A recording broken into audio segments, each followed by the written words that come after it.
প্রতি বছর কোচ বদল হয়, খেলোয়াড় বদল হয়, ম্যানেজমেন্ট অনেক সময় বদল হয়, কিন্তু রয়ে যায় ঋতু সরকারের মতো মানুষরা, যারা ক্লাবকে পয়সা রোজগারের ঠেক বলে মনে করেন এবং ক্লাবকে নিজেদের আস্তানা হিসেবে মনে করেন।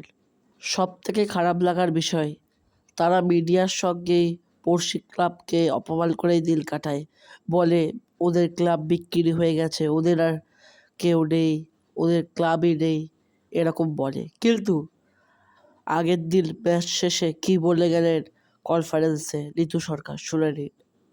কালেকটিভ একটা বোর্ড চলে, তাদের সিদ্ধান্ত করতে হয়। ওরা ভাবছিস ক্লাবের হাতে ক্ষমতা আছে, ক্লাবের হাতে কোনো ক্ষমতা দেখুন নেই। আমাদের তাহলে কি সত্যি ইস্ট বেঙ্গল ক্লাব বিকৃত? তোমাদের কি মনে হয় কমেন্টে জানিও। এবং শত শত ইস্ট বেঙ্গল সমর্থকদের জন্য খারাপ লাগে, যারা প্রতিদিন মাঠে গিয়েও হেরে বা ম্যাচ ড্র করে ফিরে আসে। আমি চাইবো আগামী দিনে ইস্ট বেঙ্গল ম্যাচ জিতুক এবং তারা এগিয়ে আসুক।